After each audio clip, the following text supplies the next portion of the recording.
যে ছেলেটা, যে সন্তান পেশাব করে পানি নেয় না, তো তার পেশাবের বাকি ফোঁটাগুলো কোথায় জমা হয়? তার প্যান্টে, তার লুঙ্গিতে। পুরুষ মাত্রই সৃষ্টিগতভাবে তার পেশাব একবারে শেষ হয় না, এটা সৃষ্টিগত বিষয়, এটা রোগ না। পুরুষ মানেই তার পেশাব 2-4-5 ফোঁটা থেকেই যাবে, এটাকে জন্য একটু সময় অপেক্ষা করতে হবে। টয়লেট পেপার ব্যবহার করতে হবে, একটু অপেক্ষা করলে টয়লেট পেপার সেটা শুষে নেবে। আগে মাটির ঢিলা সেটা টেনে নিত, চুষে নিত, এরপরে সে কি হয়? পবিত্র হয়। তাহলে আপনার যেই অপদার্থ পেশাব করেই সেন্ট টান মারে, তো বাকি 5 ফোঁটা ওই করে হাট্টিমাটিম টিম, তারা মাঠে পাড়ে ডিম, তাদের খাড়া দুটো শিং, তারা হাট্টিমাটিম টিম। এটা কি তা? এটা তো ভুয়া কথা, বুঝেন না? হাট্টিমাটিম নামে তো 18,000 মাখলুকাতের মধ্যে কোনো প্রাণী নেই। চাঁদের দেশেও নাই, সৌরজগতেও নাই, মঙ্গল গ্রহেও নাই, মাটির তলেও নাই, আফ্রিকার জঙ্গলেও নাই, হিমালয়ের পর্বতের উপরেও নাই, আটলান্টিক মহাসাগরের নিচেও নাই। হাট্টিমাটিম বলতে কিচ্ছু নাই। এটা কি? এটা কথার কথা। আর মুমিন কথার কথা বলে না, মুমিনের প্রত্যেক শব্দের হিসাব আল্লাহর কাছে দিতে হবে। আমার আপনার জবানের প্রতি অক্ষরের হিসাব কি করতে হবে? মা ইয়ালফিজু মিন কাউলিন ইল্লা লাদাইহি রাকিবুন আতীদ। এই যে কোরআনের আয়াত, আল্লাহ বলেন, বান্দা তোমার জবান দিয়ে যে শব্দটুকু বের হয়, প্রতিটা শব্দ আমার ফেরেশতা আলাদাভাবে 24 ঘন্টা লিখছে, 24 ঘন্টা লিখে রাখছে। ওয়াল্লাযীনা হুম আনিল লাগযি মুরিদুন। আল্লাহ বলে, জান্নাতি মুমিন হতে চাও বান্দা, তাইলে তুমি নিজেকে অনর্থক কথা থেকে বাঁচিয়ে রাখো। জান্নাতি মুমিন অনর্থক কথা বলে না, বেহুদা কথা বলে না। তাইলে রোদ হচ্ছে, বৃষ্টি হচ্ছে, ক্যাকশিয়ালের বিয়ে হচ্ছে, দেখি তা কেমনে শুনছেন? আপনি আসিলেন বিয়ের মধ্যে, এবড়া কেমনে লিখলো? এটা এই বিয়েটাই ফরাইছে এবড়া, বোঝেন না? এটা অযৌক্তিক। আগডুম ভাগডুম গোড়া ডুবড়ি কিতা? আগডুম কি? প্লাস্টিক না বদনা না লোড়া? কিতা এটা বলেন? আগডুম কি? বাদ্যযন্ত্র না? এই নামে কোনো বাদ্যযন্ত্র না, বোঝেন না এই কথাটা? বাগডুম এটা কোনো বাদ্যযন্ত্র না। গোড়া ডুম, গোড়া আবার ডুম কিতা? মিলাইছে একটা, মানে একজনে বুদ্ধি দিছে যে এটাই পাইবে, এটা লোকের ডুম মিলাই। আগডুম, বাগডুম, গোড়া ডুম, বদনা ডুম, বালতি ডুম, মাথা ডুম, ঠ্যাং ডুম। এই জন্য আমি বললাম বোঝানোর জন্য। অর্থাৎ হ্যাঁ, প্রয়োজনীয় কথাও আছে, আছে না? বাংলা, অঙ্ক, ইংরেজি বলতে দরকারি কথাও আছে, বেদরকারি কথাও আছে। বিজ্ঞানের অসংখ্য কথা, অসংখ্য তথ্য ফালতু, একেবারেই ফালতু, একেবারে ম্যালথাসের থিওরি একদম ফালতু থিওরি। ডারউইনের পপুলেশন, আরে বিবর্তনবাদের থিওরি একদম ফালতু থিওরি। ম্যালথাসের যে পপুলেশন থিওরি, এটা একদম অযৌক্তিক, অবান্তর থিওরি। জনসংখ্যা পৃথিবীর সমস্যা, এটা আজকের এই দিন পর্যন্ত পৃথিবীতে প্রমাণিত হয় নাই। এটা মিথ্যা কথা। জনসংখ্যার সমস্যা না, চোর ডাকাত সমস্যা, সিটার বাটপার সমস্যা, সুদখোর, ঘুষখোর, ফুট্টাখোর, বাবাখোর, ডাইলখোর, নেশাখোর, গাঁজাখোর, এরা সমস্যা। বড়ি, এই যে বেডিতে যেটি খাবায় 30 দিনে 30টা বড়ি, এটি করে খাবার দরকার, বুঝেন না? বাচ্চা যাতে না হয় তো এলাকা মহিলা করে কি খাবার? বড়ি খাবার, বড়ি। এই বড়ি সিটারে খাবার দরকার, তুই মরে যা। তুই 30 দিনে 30টা বড়ি খাইতে খাইতে আসতে যাতে মরে যাচ্ছে। ওরা কমানো দরকার, ওরা সমস্যা। এই মাসুম বাচ্চা পৃথিবীর সমস্যা। কথা বলেন না কেন? এই বাচ্চাটা শোনে, মায়ের কোলের যে ফুটফুটে সন্তান, সেই চাঁদ মুখওয়ালা বাচ্চা, সে বুঝি পৃথিবীর সমস্যা। জনসংখ্যার সমস্যা হবে তাই? অসৎ মানুষের না সমস্যা, দুশ্চরিত্র মানুষের না সমস্যা, নাফরমান সমস্যা পৃথিবী। আজকে এই প্রচন্ড তীব্র গরম, কোরআনুল কারীমে আল্লাহ তাআলা স্পষ্ট বলছে, বিমা কাসাবাত আইদিন নাস। আরে বান্দা, এটা তোমাদের গুনাহের কামাই।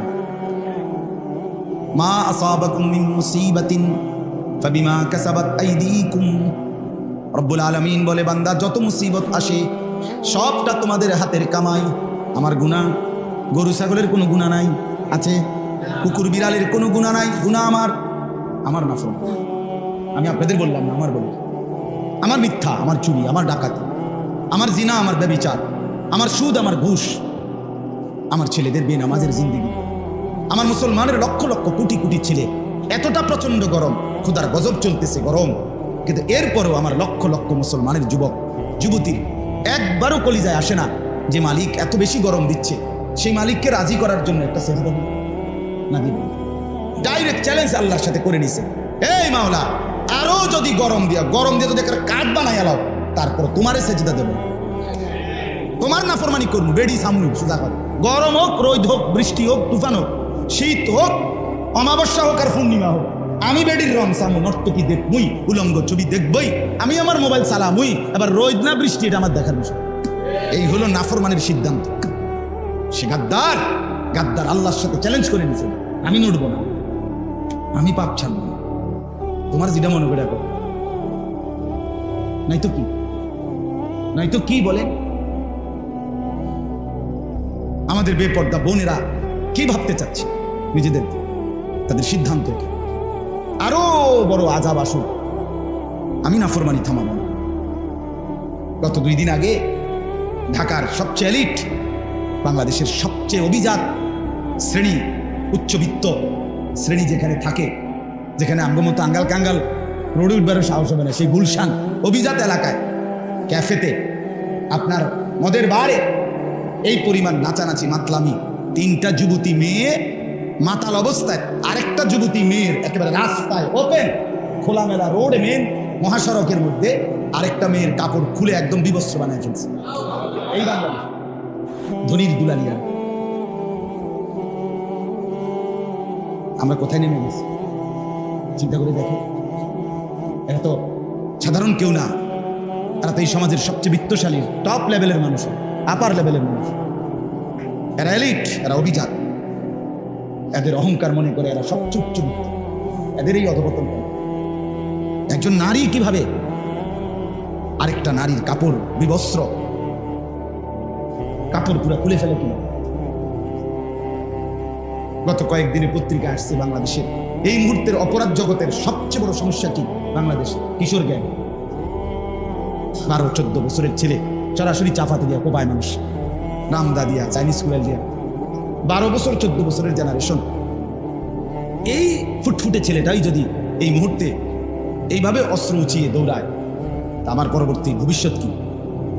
আগামী 20 বছর পরের হালাত কোথায়? 30 বছর পরের হালাত কোথায়? আমরা কোথায় যাচ্ছি? কেন আযাব আসবে না? কেন গরম বাড়বে না? কেন ঘূর্ণিঝড় হবে না? আমাদের উপরে জলোচ্ছ্বাস আসবে না কেন? আমাদের উপরে বন্যা আসবে না কেন? বলেন, আমরা আল্লাহকে রাজি করার জন্য কি করলাম? কেন? অথচ কোরআনুল কারীমের মধ্যে আল্লাহ তাআলা বলছেন, ইস্তাগফিরু রাব্বাকুম ইন্নাহু কানা গাফফারা ইউরসিলিস সামাআ আলাইকুম মিদরারা। এই যে কোরআন, আল্লাহ বলে তোমরা সকলেই তোমাদের রব আল্লাহর কাছে ইস্তিগফার করো, গুনাহের জন্য ক্ষমা প্রার্থনা করো, নিশ্চয়ই আল্লাহ মাফ করে দিবেন, বড় তিনি গাফফার, খুব বেশি তিনি ক্ষমাশীল। এবার আল্লাহ বলেন, যদি আল্লাহ মাফ করে দেয় তোমরা ইস্তিগফার করতে পারো বান্দা, তোমরা যদি মাফ চাওয়ার হক আদায় করো, আল্লাহ বলেন ইউরসিলিস সামাআ আলাইকুম মিদরারা, তাহলে আল্লাহ তোমাদের জন্য পরিমিত মাত্রায় প্রয়োজন মাফিক বৃষ্টি নামিয়ে দেবেন। ইস্তাগফিরু রাব্বাকুম, রবের কাছে ক্ষমা চাও, মাফ চাও। আল্লাহ তো প্রেসক্রিপশন দিছেন, কর্মসূচি দিছেন, আপনি ধারা দিন করে আরে গরম তো কিছে কমে গেছে, আরে গরমটা কি শুরু হলো রাইজগা এবছর গায়ে গরম, আরে করছে কি তারে গরমের তো একটা শেষ থাকবে। আরে বাপরে বাপ, আমি এটি কইলে কি লাভ হইছে? সরকার করে না কি? সরকার সিরিয়াস আবার মেম্বার চেয়ারম্যান কি করে? মেম্বার চেয়ারম্যান বন দিয়া চা দিয়া বিজয় খায়। আপনি কারে দোষারোপ করেন?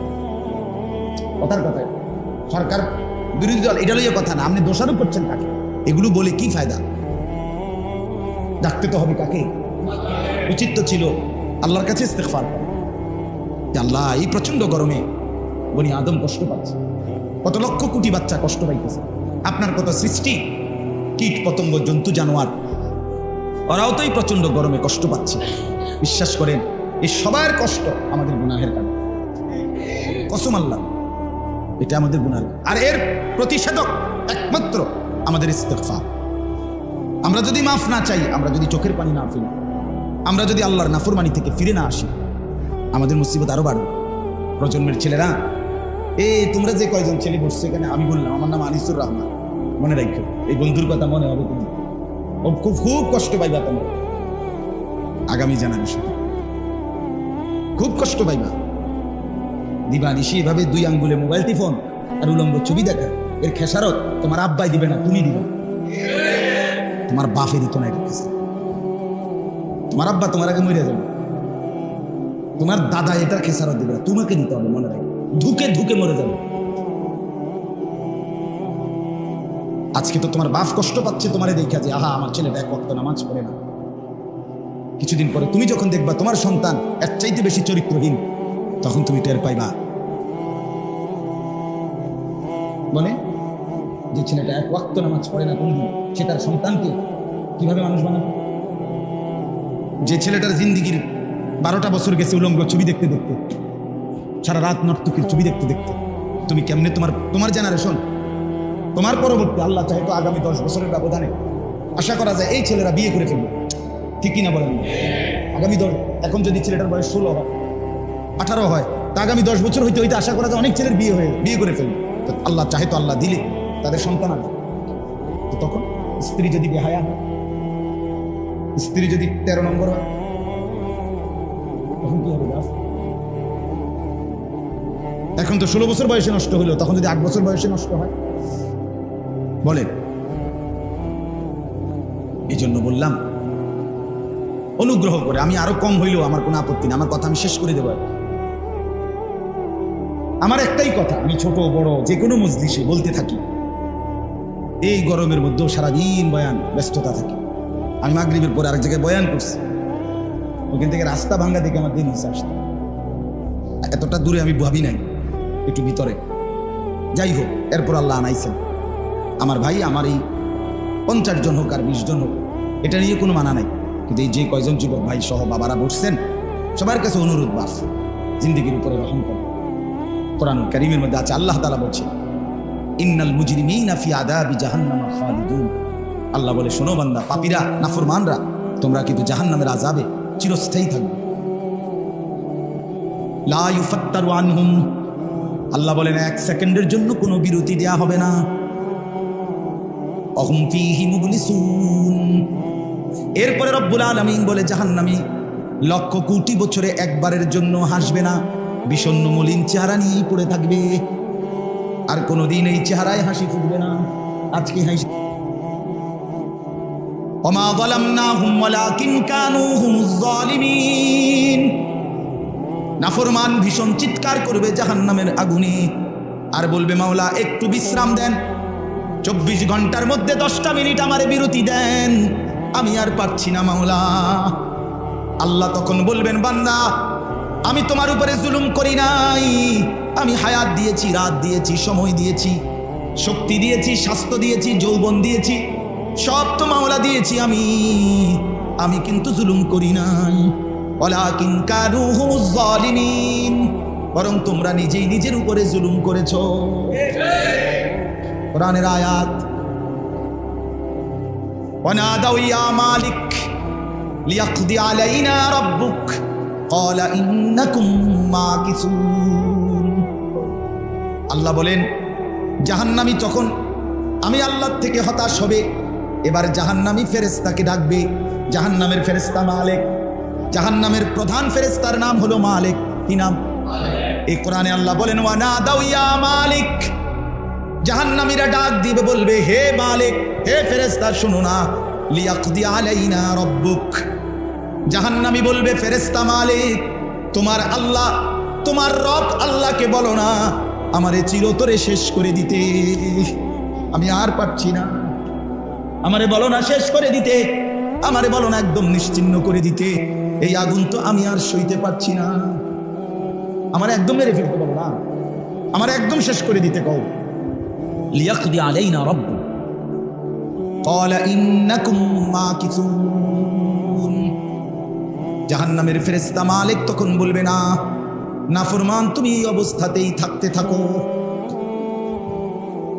লাকাদ জিনাকুম বিল হক ওয়ালাকিন্না আকসারাকুম বিল হক্কি কারিহুন। আল্লাহ তখন আবার ডাক দিয়ে বলবে, বান্দা, সত্যের বাণী, কোরআনের বাণী আমি কিন্তু বারবার তোমার কাছে পৌঁছাইছিলাম, কিন্তু তুমি বারবারই এটাকে অপছন্দ করেছো, পাত্তাই দিছ না। তুমি ছোট্ট বেটা ফুর্তি করো না, চাইতে থাক বেটা মানুষের বেডি। হ্যাঁ, বেডি চাই মানুষের, শরীর যায় নিজের। বেকুব বেউকুফ কি ধরনের বেটা? হিন্দি সিনেমার নর্তকী, এটা দিয়ে তুমি কি বাইটা আছে কিটা?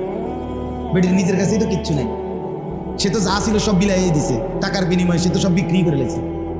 কথা বলেন না কেন? বেপর্দা নারীর আছেটা কি? সে আর তোমাকে কি দিবে? সে তোমাকে দিবে কি? আর সে সুখ দিবে করতে? সে যদি বেপর্দা কোনো মেয়ে যদি এক পুরুষ দিয়ে তৃপ্ত হতো, সে তো কখনোই বেপর্দা হইতো না। তার তো আরো বেটা দরকার, এই জন্যই তো সে এত মানুষকে রং দেয়। তো সে তোমার নিয়ে সুখী হবে কেন? সে তোমাকে নিয়ে সুখী হবে কেমনে? ইনসাফের কথা বলেন, যুক্তির কথাই বলেন। সে তো এক পুরুষকে নিয়ে সুখী না, এই জন্যই তো সে অসংখ্য পুরুষকে দেখে। সে 1 ঘন্টা লাগাইয়া পাউডার স্প্রে দিয়া সাজে রাস্তায় বের হয়, অর্থ কি? তার ইচ্ছা হলে আমার পয়সা তো উঠতে হবে, আমার খরচ উঠতে হবে, এই জন্য 100 পুরুষ দেখুন।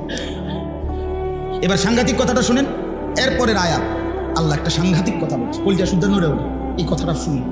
আল্লাহ এবার বলছে আবরামু আমরান ফাইন্না মুবরিমুন। আল্লাহ বলে বান্দা,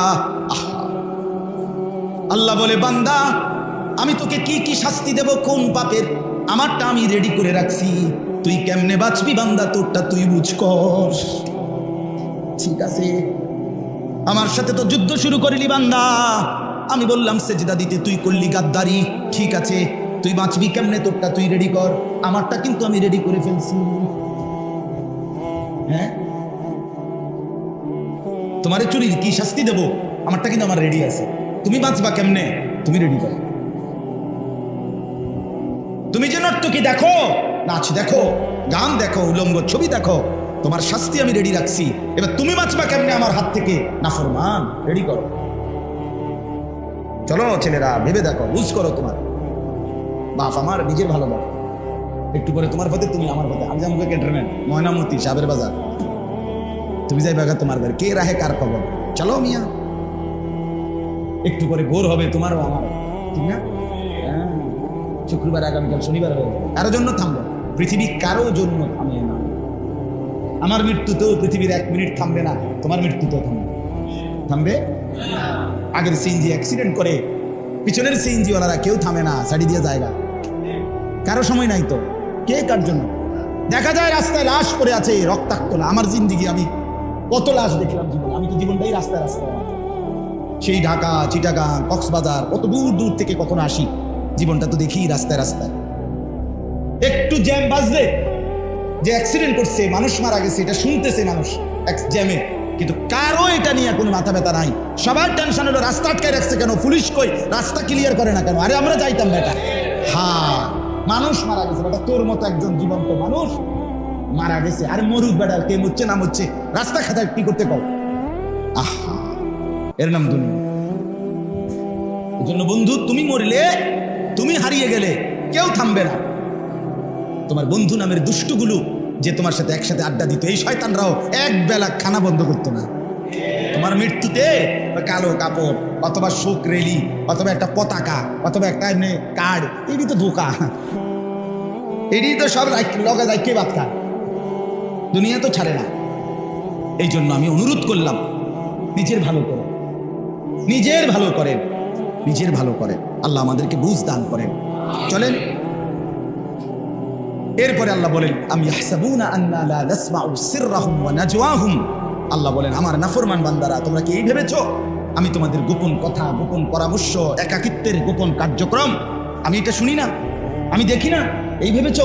বালা, হ্যাঁ আমি দেখি। বান্দা দেখে, আল্লাহ দেখে। কখন কখন? সারা রাত গভীরে মা ঘুমায়, আল্লাহ ঘুমায় না। রাত গভীরে পাড়া পড়শি ঘুমায়, আল্লাহ ঘুমায়, আল্লাহ ঘুমায় না। কেমনে মোবাইল খুললা, কেমনে অশ্লীল ছবি দেখলা, কেমনে শরীর নষ্ট করে ফেললা। আল্লাহ বলে, বান্দা আমি ঘুমানি না, আমি জেগে আছি। আল্লাহ ডাক দিয়ে বলে, আনিস আমি কিন্তু দেখছি। কি দেখতেছ? আলাম ইয়ালাম বিআন্নাল্লাহা ইয়ারাহ। আল্লাহ বলে, জানো কি বান্দা, আমি কিন্তু সারাক্ষণ তোমাকে দেখি, আমি কিন্তু বারবার দেখি, সারাক্ষণ দেখি। আল্লাযী ইয়ারাকা হিনা তাকুম, আল্লাহ বলে বন্ধু আপনি যখন দাঁড়িয়ে থাকেন আমি তখনও আপনাকে সরাসরি দেখি। ওয়া তাকাল্লুবাকা ফিস সাজিদিন, বন্ধু আপনি যখন আমার বান্দাদের সাথে রুকু সেজদা করেন তখনও আমি আপনাকে সরাসরি দেখি। হাসলেও দেখি বন্ধু, কাঁদলেও দেখি, অন্ধকারেও দেখি বন্ধু, আলোতেও দেখি। দেখে না? দেখে। এই জন্য দয়া করে নিজের উপরে রহম করে। ছেলেরা ভাইয়া নিজের ভালো করে, নিজের ভালো। স্বাভাবিক চুল রাখেন, স্বাভাবিক চুল, চারদিকে সমান স্বাভাবিক চুল রাখো ভাইয়া। এই চুল দাজ্জালের চুল, কসম খোদার, এই চুল দাজ্জালের চুল, এই চুল জাহান্নামীর চুল, এই চুল বেঈমানের চুল। কোরআনুল কারীমে আল্লাহ বলছে, আবু জাহেলকে বলছে, কোরআনে আছে, আবু জাহেলকে বলছে, আল্লাহ তোরে আমি তোর সামনের বড় চুল ধরে হাসরের ময়দানে বেইজ্জতি করব। এই জন্য এর দ্বারা প্রমাণ এই চুল জাহান্নামীদের, বেঈমানের চুল। আর কোরআনে আছে ফেরেশতাদেরকে আল্লাহ বলবে জাহান্নামীদের সামনের চুল বড় এবং দুই পাও ধরে আলগি দিয়া ত্রাম করে জাহান্নামে মারো। এত প্রমাণ হলো এই সামনের বড় চুল এগুলো জাহান্নামীদের চুল। 3 নম্বর হলো রাসূলুল্লাহ সাল্লাল্লাহু আলাইহি ওয়াসাল্লাম হচ্ছে দাজ্জালের চুল হবে স্বাভাবিক সমাজের চলমান ধারার পরিপন্থী, এলোমেলো, এবড়ো-থেবড়ো, ব্যতিক্রম। এটা হলো দাজ্জালের চুল। নবীজির একেবারে সরাসরি মুসলিম শরীফের হাদিস। এই জন্য তোমরা একটা ছেলে ভাইয়া রাগ হইও না, তোমরা আমার কলিজার টুকরা, আমার জিন্দেগির স্বপ্ন নওজোয়ান। তুমি একবার ভাইবা হিসাব নাও, তুমি সার্চ করে বের করো পূর্বপুরুষের কারো, তোমার পূর্বপুরুষের কারো চুল এমন ছিল কিনা। এই সমাজের কোনো বয়স্ক মুরব্বী, কোনো ভদ্র শ্রেণীর উচ্চ শিক্ষিতই হোক, জেনারেল লাইনের শিক্ষিত হোক, আর হুজুর বাদ দেন, জেনারেল লাইনের কোনো ডিসি, কোনো এসপি, কোনো বড় উচ্চ পদস্থ ব্যক্তি, তাগো চুল এরকম গাউডা কাটিং চুল, পিড়ি কোনো চুল, তাই না? তাহলে এই সমাজের যারা শিক্ষিতদের মধ্যে জেনারেল লাইনে উচ্চ শিক্ষিত, তাদেরও তো কারো চুল এরকম না। তুমি এটা কি রাখলা জঙ্গলি না? তোমার এটা চয়েস হলো কেন ভাই? রুচিরও তো মানুষের একটা কি আছে, লিমিট আছে, যে আমি কিসের থেকে রুচি নিলাম। আমি সেটা কয় না যে আমি এই আমার এই টুপিটা এরকম কেন। আমার যিনি শায়েখ ঢালকানগর হজরত আরিফ বিল্লাহ হজরত মৌলানা শাহ আব্দুল মতিন বিন হুসাইন, আমার হজরতের মাথার চুল টুপি এরকম। আমি এই জুব্বা পড়ি কেন? আমার উস্তাদ, আমার প্রথম জীবনের উস্তাদ ব্রাহ্মণবাড়িয়া দারুল আরকামের শাইখুল হাদিস মুহতামিম আল্লামা শায়েখ সাজিদুর রহমান হুজুরকে আমি ছোটবেলা থেকেই দেখছি। আমার ছোটবেলা থেকে এরকম জুব্বা পড়ে লম্বা, আমি জন্য তাহলে আমি তো কার থেকে নিলাম? আমি বললাম আমি কেন দাড়ি রাখি? আমার পূর্বপুরুষের সমস্ত আউলিয়া, উলামা, বুজুর্গ, আতকিয়া, দিনদার, ফরহেজগার, উলামা, সর্বশ্রেণীর মুসলমান রাসূলুল্লাহ সাল্লাল্লাহু আলাইহি ওয়াসাল্লাম থেকে ধারাবাহিকভাবে দাড়ি রেখে আসতেছেন। এটা আমার রাসূলের সুন্নাত, এই জন্য আমি রাখলাম। আমারটার সনদ আমি বললাম, তোমারটা কর। বলো ভাইয়া, একটা ছেলে বলো ভাইয়া তোমার চুল এটা কার থেকে নিছো? এটা আমি একটা চয়েস করি যে না ঠিক আছে মাশাআল্লাহ, তুমি ভাইয়া একটা উপযুক্ত লোকের থেকে ডিজাইনটা নিছো, এটা কও ভাইয়া। বলো একটা ছেলে, একজনের নাম বলো, বলো একটা ভালো কোনো মানুষের নাম বলো, পৃথিবী বিখ্যাত কোনো রাজনীতিবিদ, পৃথিবী বিখ্যাত কোনো গবেষক, পৃথিবী বিখ্যাত কোনো দার্শনিক, পৃথিবী বিখ্যাত কোনো সমাজসেবক, পৃথিবী বিখ্যাত কোনো মানব দরদি, এমন কারো নাম কও। কথা কয় না? এটা কাটতে নিলা, আগাও নাই মাথাও নাই, প্লাস্টিক, এটা কিতা নিলা? একটা রুচি তো থাকবো মানুষের। এটা নিশ্চয় গেলে শেষ পর্যন্ত কি পাওয়া যাবে? আমার ডিজাইনটা আমি চয়েস করছি নাপিত থেকে। আমার যিনি মডেল উনি হলেন নাপিত। মাশাআল্লাহ, তোমার রুচির উপরে ধন্যবাদ। তুমি আমার একটা বহন খাইও। তোমার এত উন্নত রুচি যে তুমি নাপিতের থেকে কি নিছ? ডিজাইন নিছ। একটা বহনেরটাই আমার তো নেই, আর সা তুমি কিনা ডিজাইন খাইব। এই জন্য বললাম দয়া করে, মেহেরবানি করে নিজের উপরে দয়া করা দরকার। নিজের ভালো যে বোঝে না রে বাপ, সে কেমন মানুষ? সে তো সুস্থ না। আমি তর্জমাটা বলি, আমার কথা শেষ। এখানে 2টা আয়াত পড়ছি। এই 2 আয়াতের মূল বক্তব্য হলো প্রচন্ড গরমের মধ্যে ইবাদত থেকে বিরত থাকা, যে কোনো নেক আমল থেকে বিরত থাকা। এটা সরাসরি মুনাফিকের চিহ্ন। কার চিহ্ন? এই কথাটাই বলার জন্য বলছি। রাসূলুল্লাহ সাল্লাল্লাহু আলাইহি সাল্লামের জামানায় নবীজি ইন্তেকালের 2 বছর পূর্বে একটা যুদ্ধ করছেন, তাবুকের যুদ্ধ। ওই যুদ্ধে সাহাবীদেরকে রেডি হইতে নবীজি বলছেন, মদিনা থেকে প্রায় 800 কিলোমিটারের চাইতে বেশি দূরে ওই জায়গা, এত দূরে যাবে তাবুক। এখনো ওই জায়গাটার নাম সৌদি আরবের তাবুক। অনেক দূর, মদিনা থেকে অনেক দূরে যাবে যুদ্ধ করতে। সাহাবীদেরকে রেডি হইতে বলছে। 800 কিলোমিটার, বাংলাদেশের টেকনাফের মাথা থেকে পঞ্চগড়ের শেষ বাতা পর্যন্ত 800 কিলোমিটার না, 700 কত জানি, 40 না 60 জানি, আরো কম। এই ভীষণ দূরত্বের সফর। মদিনায় তখন প্রচন্ড গরম, ভীষণ গরম। আরব দেশে এমনিতেই সারা বছর আমাদের চাইতে তাপমাত্রা কি বেশি, ওই সময় ছিল এর চাইতে 3 ডবল তাপমাত্রা, প্রচন্ড গরম, ভীষণ গরম। সাহাবীদের খেজুর পাকতেছে গাছে, সবার 1 বছরের মৌসুমের ফসল গাছে, আর 10-15 দিনের ভিতরে গাছ থেকে খেজুর পারবে। গরম পড়ছে সাংঘাতিক। পথের দূরত্ব এখান থেকে গরিপুর নাকি অনেক দূর, 800 কিলোমিটার দূরে। এই লম্বা সফরের জন্য সাহাবীরা রেডি হচ্ছে, আল্লাহর রাস্তায় যুদ্ধ করবে। তখন মদিনার মুনাফিক যারা, এই যারা মুনাফিক, মুনাফিক কারা? যারা মুখে বলে আমি মুসলমান, কিন্তু অন্তরে তার বিপরীত। অন্তরে তার কি?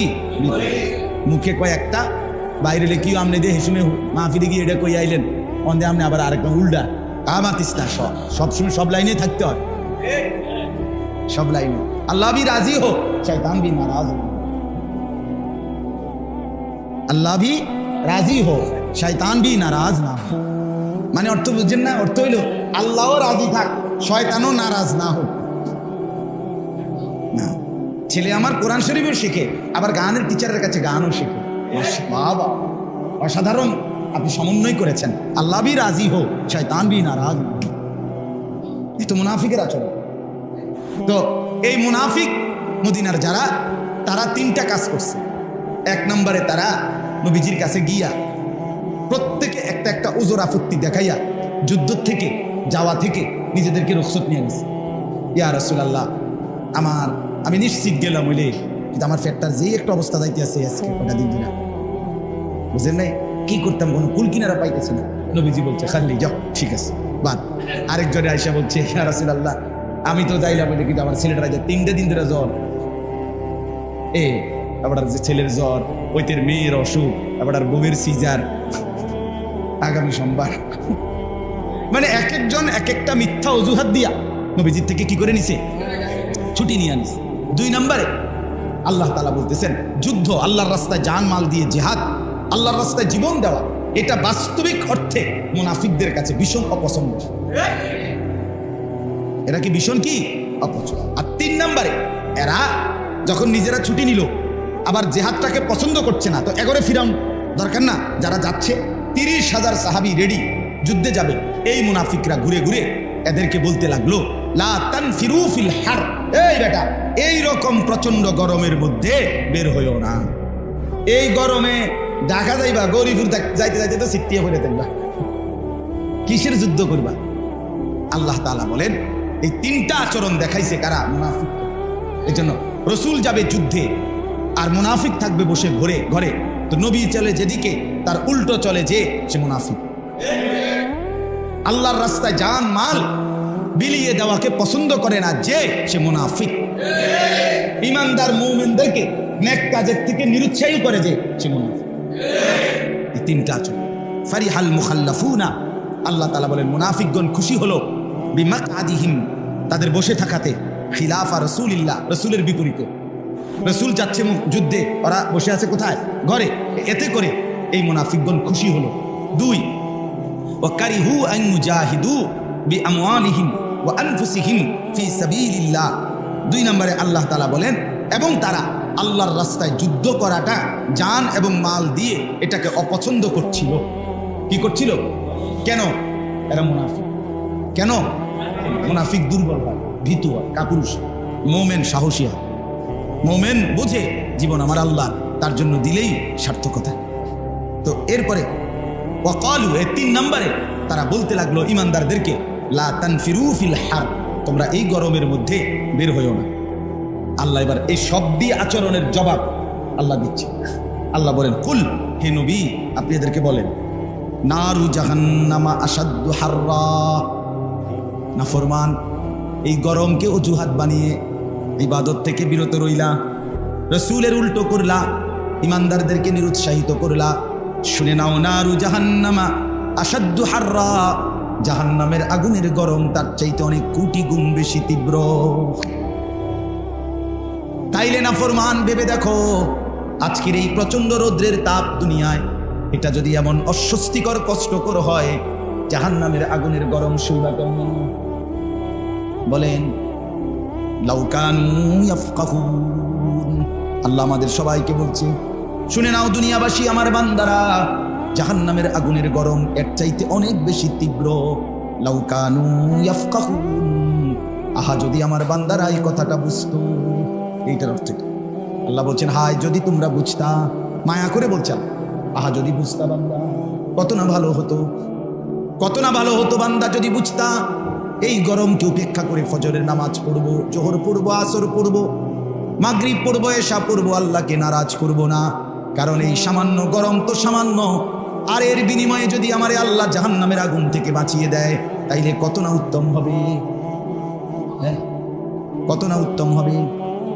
এই জন্য বাপ দয়া করে ফিকির করো। আল্লাহ আমাদেরকে বলছে, আহা বান্দা যদি বুঝতা, হায় নাফরমান যদি বুঝতা, জাহান্নামের আগুন কত না গরম। 3000 বছর নবী বলছে জাহান্নামের আগুনকে শুধু জ্বালানোই হয়েছে। নবীজি বলছে, তোমাদের দুনিয়ার চুলার আগুন, এই যে দুনিয়ার আগুন, এটার 70 ভাগের 1 ভাগ হলো দুনিয়ার আগুন, এর চাইতে 70 ভাগ বেশি গরম জাহান্নামের আগুন। আল্লাহ আমাদেরকে বুঝ দান করেন। এরপরে আল্লাহ বলেন, তোমরা যারা ইসলামের বিরোধিতা, নবীর বিরোধিতা, ইমানদারদেরকে নিরুৎসাহিত করে তোমরা যারা দুনিয়ায় টিকে রইলা, নাফরমান মুনাফিক, তো আল্লাহ এদেরকে লক্ষ্য করে বললেন, ফালিয়াদহাকু কালিলা, এই নাফরমান, অল্প কিছুদিনের জন্য, অল্প একটু সময়ের জন্য দুনিয়ায় হাসা নাও। ঠিক আছে, করো, ফুর্তি করো, অল্প কয় বছর, 60 বছর হাসো, নয়তো 70 বছর, আচ্ছা ঠিক আছে হাসো। কিন্তু বাস্তবতা তো হইলো মানুষ 60 বছর হাসে না। 60 বছর যদি হায়াতও পায়, একটা মানুষ কি 24 ঘন্টা শুধু হাসে? 24 ঘন্টা যদি সপ্তাহখানিক কেউ হাসে, মানুষের তার একটু চুল খারাপ, মাথা খারাপ, নিজেই বেটা সারাদিন ব্যাট কাজ, পাগল বলবে কিনা বলেন না কেন? তাহলে কোনো সুস্থ স্বাভাবিক মানুষও সারাক্ষণ কি করে না, হাসে না। তাইলে আমি যদি হাসির টাইম অল্প একটু না হইল, আল্লাহ বলে এইটুকু সামান্য হাসা নাও। ওয়ালিয়াবকু কাসীরা জাযাআম বিমা কানু ইয়াকসিবুন। আল্লাহ বলেন, আর মন্দ নাফরমান আর এই অসভ্য অসৎকৃত কর্মের কারণে, গুনাহের কারণে দীর্ঘমেয়াদী অনন্তকালের কান্নার জন্য রেডি হইতে থাকো। ওয়ালিয়াবকু কাসীরা, কাঁদতে হবে কিন্তু অনেক বেশি, রেডি হও। অল্প কয়টা দিন হেসে নাও। যুবক, তুমি হাসবা কয়দিন? নারী দেখবা কয়দিন? ছবি দেখবা কয়দিন? বৃদ্ধ বাবা চায়ের দোকানে আড্ডা দিবেন কয়দিন? টেলিভিশনের নাচ গান দেখবেন কয়দিন? মা বেপর্দা চলবে কয়দিন? নয়তো 40, নয়তো 60, নয়তো 70 বছর। তাও তো সবার জন্য সমান না। সমান? প্রত্যেকেই 60 বছর, প্রত্যেকেই 70 বছর না। বাস কবরস্থানের সামনে একবার দাঁড়িয়ে দেখেন, 3 বছরের বাচ্চাও কবরে আছে, 16 বছরের যুবকও কবরে আছে। আছে কিনা বলে? তাগড়া জওয়ানও কবরে আছে। মা দেখছে সন্তান ঘুমাইছে, বরাবর ফ্যামিলির সবাই ঘুমায় গেছে। 2 ঘন্টা 2.5 ঘন্টা পরে সন্তানের লাশ নিয়ে দরজার কাছে গেট নাড়ছে। বাড়িওয়ালা মা আর বাপ জিজ্ঞেস করছে, কে? বলছে, আপনার ছেলেকে নিয়ে আসছি। আমার বুঝেন নাই কথা? মা বাপ দেখছে ছেলেটা ঘুমাইছে, হেরান চোখে দেখছে ছেলে ঘুমে। ঠিক 2.5 ঘন্টা 3 ঘন্টার ব্যবধান পরে ওরাও সবাই ঘুমে, দরজার গেট নাড়তেছে। বেটা ভিতর থেকে জিজ্ঞেস করছে, কে? মাও সজাগ হয়েছে, বাপও সজাগ হয়ে গেছে। আপনার কে? ভিতরে ডাকছে। বলছে, আপনার ছেলেকে নিয়ে আসছে। ছেলেটা এই ঘুমের মধ্যে হঠাৎ করে কি প্রয়োজনে, কোনো কারণে হোক, সে তো মরেই গেছে, আর জানা যায় নাই। কেউ ফোন দিছে কোনো এক দরকারে, এগরে ঘুমে রাইখেই না জানাইয়া ছেলেটা আপনার ঘরের বাইরে গেছে। একটা সিএনজি রিজার্ভ করে কোথাও যাচ্ছিল, হাইওয়ে রোডে কাভার্ড ভ্যানে সিএনজিটারে বাড়ি দিয়ে একা রিজার্ভ সিএনজি একদম পোতলা বানায় গেছে। 3 ঘন্টা ব্যবধানে ওই ছেলের লাশ নিয়ে অন্যরা এই বাড়ির দিকে আমি দেখছি। ওই জানাজার মধ্যে আমি ছিলাম। এই জন্য বাপ চলেন ভালো হওয়ার চেষ্টা করুন, ঠিক আছে না ইনশাআল্লাহ? গরমে সবাই কষ্ট করলাম, ধৈর্য ধরলাম, বসলাম, কিন্তু যদি মানসিকতা চেঞ্জ না হয় সামান্য, তো কোনো লাভ নেই। এই জন্য আমরা সবাই এই অল্প কয়েকজন মানুষ আমরা ফিকির করি ইনশাআল্লাহ, নিজের ভালো, নিজের কল্যাণ। আজকের থেকেই নিয়ত করে ফজরের নামাজ পড়ব, বলেন ইনশাআল্লাহ। নিয়ত করো ছেলেরা, ভাইয়া নষ্ট হইও না, আবারও বলো তুমি নষ্ট হইও না, নষ্ট হইও না। নারীর ফাঁদ নষ্ট করে দেয়, মোবাইলের অস্থিরতা তোমারে নষ্ট করে দেয়, তোমার শরীর, যৌবন, তোমার স্বাস্থ্যের সক্ষমতা, যৌবনের ক্ষমতা ধীরে ধীরে নষ্ট করে দেয়। অসংখ্য ছেলে, বিশ্বাস কসম আল্লাহ, আপনারা জানেন না, আমি জানি, অনেক যুবকের সাথে আমার সম্পর্ক আছে। কত ছেলের চিঠি কাগজ আমার কাছে আছে, দেয় আমার হাঁটতে চলতে ফিরতে। কত জনের কত মেসেজ, আমি 2-4 দিন পর পরে মেসেজ কাটি, ফিরে যায়, পড়ি। অসংখ্য ছেলে জীবনের যৌবনের সক্ষমতা নাই, ধুকে ধুকে মরতেছে, হারবালেও ধরে না, হারবালেও শুধেছে না, কেন ধরে? এটা তোমারে বলবে না, বলে আমাদের কাছে দোয়া চাই যে কান্দে। আমি তো ব্যক্তিগত কত ছেলের জন্য দোয়া করছি, আহা ফুটফুটে ছেলে, চাঁদের মতো চেহারা, কিন্তু শরীরটা, যৌবনটা, শরীরটা, সক্ষমতা সব শেষ, কিচ্ছু নাই। অস্থির ছবি দেখতে দেখতে, নর্তকীর নাচ দেখতে দেখতে, নিজের হাতকে গুনার কাজে ব্যবহার করতে করতে শেষ।